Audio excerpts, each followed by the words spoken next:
We had our seed collection in Missouri. People were generous in sending us their family seeds.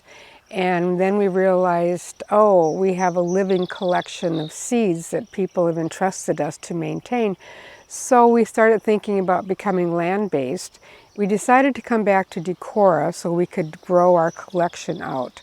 And by that time, we had thousands of tomatoes and beans and peppers that needed to be renewed. So we rented land here in Decorah at the 4-H camp.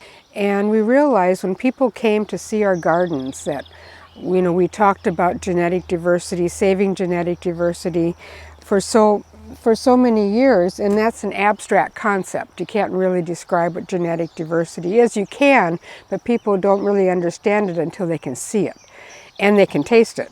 So we thought, well, let's try to find a farm in Northeast Iowa. So we put this ad in the paper, like wanted 50 acres. We had our list of criteria that probably sounded like we wanted paradise. Ray and Joanne Pritchard called us and said they had a property. So we went out to see it, and not only was it perfect, it was better than perfect. We wanted a barn. Well, we have this barn. We wanted a beautiful setting. We have this setting. We wanted pines, and there's a stream, and it had everything that we thought would showcase our gardens. So needless to say, we bought the farm. It was 56 acres. So we're here, we have the house, and you know, it's just lovely. And then we realized the pine woods right above us. A gentleman came to our door one night and he said, I own the pine woods. I'm going through a divorce and I need to sell it. And here are the options. I have it surveyed, we could log it, and here's what the money I would get for logging. My son thinks we should break it up and make it into a residential area. Here's what I could get with that if we broke that up into lots. Or we could sell it to you. And of course he knew us, and like, how could we let that happen after we got the 56 acres? So we worked with him to get the pine woods. So we added that onto the property. Then we added on a place for our orchard and the limestone valley in the back. So that was lovely. It was like, you know, an opportunity to protect something forever, you know, and we're a nonprofit organization. Anytime that we work to buy the land, it's been put in the nonprofit setting, so it'll never be developed, always be used for what we were using it for here. And it is paradise to me. I just think that there aren't many places like this, because we have white pines, we have oaks, we have savannas, we have, wow, yeah, it's just, you know, incredible. And I'm happy to share it. Now people come from all over the country to come here. And it's amazing. I mean, we're doing our work with the seed collection, but when I'm in the garden working here, they understand the collection and what we're doing, but they really just love this place. They just love this place. And so I'm happy to share it with many people, and it'll be this way forever. Gator ride? Yeah.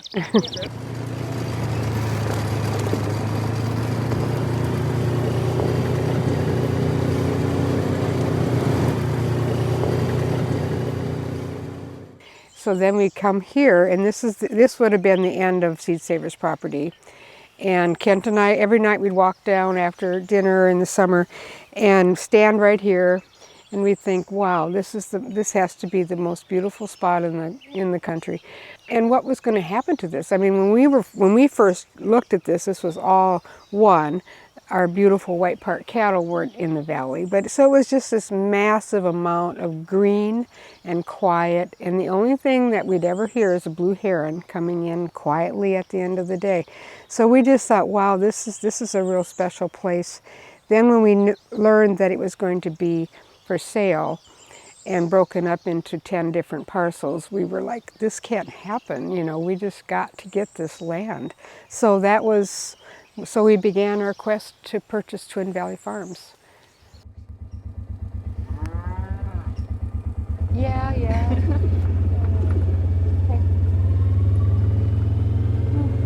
Usually they're not that willing to.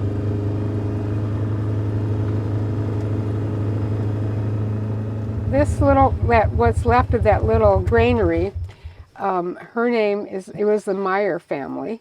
and I interviewed her once because she lived down here with 5 kids, and she said their road went down the valley, and she said everybody thinks it's so romantic and so beautiful to live down here, but it wasn't. You know, it was snow and we'd be snowed in for days. I was sitting up on top of the chute, and there I was surrounded by cows. There was deer down across from the pond. Yeah. Light snow, and a bald eagle flying overhead. I know, it's got everything. Just gorgeous. Couldn't believe where I was at. Still can't believe where Yeah, I know.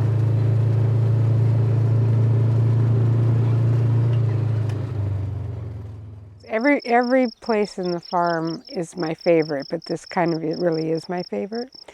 We called it Inspiration Point because you can't come here and not reflect on peace, quiet, green, trees, life. It's the place to come.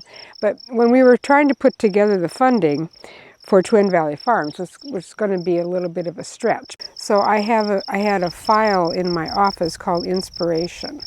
And so I went to that, and I've been putting stuff in there my whole life, little quotes, anything that I thought that kind of touched me. And there was a quote in there, it was from Aristotle, and he said, educating the mind without educating the heart isn't education at all. And I thought, that's so true. I mean, you can know everything, but you have to feel it. And so that's what I think we have done here, is that we've created a space where people can feel. And you need to, if you're going to preserve something, you need to love it. And to love it, you need to understand it. And to understand it, you need to see it. So it all works together. So I get an overwhelming sense of inspiration when I'm here. So there were farms all up and down this valley. Jim McLean, a neighbor, told me the story about the Bowery, which was like just a wooden stage that they'd have during Prohibition. You didn't have a lot of music or drinking. And he said the Bowery was set up right across the street from that road right there. So that was set up there, and they'd have a contest to see who could make the best moonshine. So all these farmers, all the little homesteaders would come, they'd have their best moonshine. They'd hang lanterns all the way down the valley. And they went to the dance because they knew they were going to need the lanterns to guide their way home. But he said, quite honestly, most of them didn't make it home. They just all kind of, slept down there. So I visualize this. I can feel, that community of the homesteaders all walking down with picnics and their home brew, going to a Bowery for the dance, and then just, celebrating their little neighborhood community. So I always feel that when I'm up here. And now, of course, it's changed. There's just foundations left of the houses. But at one time, everybody loved this land. And you can still see remnants of apple trees or rhubarb patches or lilacs that, they had around their homestead. So it's sort of to celebrate a life once lived that, we can still remember up here. So we have Canoe Creek on that side. This side, I'm so pleased, we called that spring Pine Spring Creek, because originally Heritage Farm was called Pine Spring Farm. Colonel Taylor named it that because of all the pines, and then there was a big spring there as well. That was one thing I was most proud of, and Jim was with us when we did all this, but they had the biggest spring was a pond right behind the barn. And so every year, it was nice to have the pond, but it was starting to grow a lot of algae. The spring wasn't strong enough to keep bubbling through all the topsoil that washed in. So we decided to take the pond out, which was kind of a big deal. And so we drained it for a year, or just gradually drained it. And then the spring was reborn. We were there when we opened it up, and it got to run down its own little course again, which enabled us to have trout in the stream. And the pond kept the water warm, so the fish weren't thriving. They needed cold water, pure water, so we had both. So then we introduced the native brook trout to the stream, and so now we have the Pine Spring Creek and Canoe Creek merging right down there, and then it goes down to the Upper Iowa. Beaver Dam right over here. Yeah.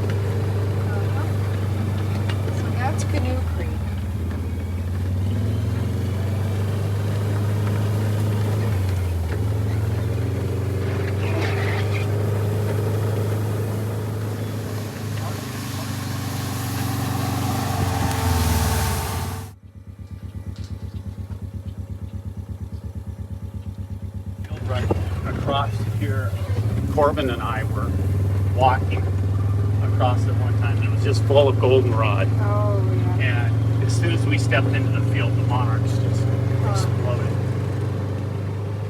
I had the best time today sharing Heritage Farm and Twin Valley Farms with everybody.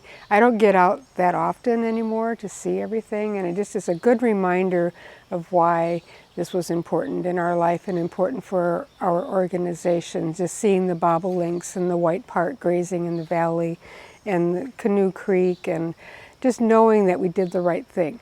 So that's very, very reaffirming to me, and I look forward to sharing it with many, many more people in the future. The thing about Heritage Farm that I've always felt is like it's Seed Savers' home place.